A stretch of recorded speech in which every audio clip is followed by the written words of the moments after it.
Allergy தொந்தரவு இருக்கிறவங்க pet animals வளர்க்கலாமான்னு இந்த வீடியோவில் பார்ப்போம். வீடியோக்குள்ளே போகிறதுக்கு முன்னாடி உங்கள் ஃப்ரெண்ட் லிஸ்ட்டில் இருக்க பெட் லவர்ஸ்க்கு இந்த ரீலை ஷேர் பண்ணிடுங்க. வணக்கம், நான் டாக்டர் ஃபாசில், கன்சல்டன்ட் பல்மனாலஜிஸ்ட். முதல்ல பெட் அனிமல்ஸ் வளர்க்குறனால அலர்ஜி தொந்தரவு இருக்கவங்களுக்கு என்னென்ன ப்ராப்ளம் வரும்னு பார்ப்போம்.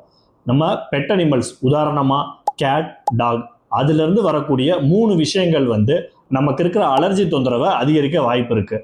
முதலாவதா பெட் டேண்டஸ், அதாவது செல்லப்பிராணிகள் அதோட உடம்புல இருந்து உதிர்ற சில தோல் செதில்கள் அலர்ஜி தொந்தரவுகளை அதிகரிக்கும்.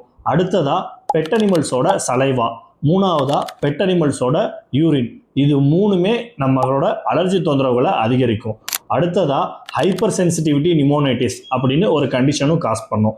இது மட்டும் இல்லாமல் ஆல்ரெடி ஆஸ்மா தொந்தரவு இருக்கிறவங்களுக்கு இந்த பொருள்கள் எல்லாமே அலர்ஜியோட தொந்தரவுகளை அதிகரிக்க வாய்ப்பு இருக்கு. ஸோ அலர்ஜி தொந்தரவு இருக்கிறவங்க பெஸ்ட் பெட்ஸை அவாய்ட் பண்ணிக்கிறது. ஆனா மனிதர் உணர்ந்து கொள்ள இது மனித காதல் அல்ல அப்படின்னு சொல்ற சில பெட் லவர்ஸ் இதோட தொந்தரவுகளை குறைக்கிறதுக்கு என்னென்ன பண்ணலாம்னா, ஃபர்ஸ்ட் பெட்ஸை ரெகுலராக வேக்யூம் பண்ணுறது, பெட்ஸோட டைம் ஸ்பெண்ட் பண்ணுற அந்த எக்ஸ்போஷர் டைமை குறைக்கிறது.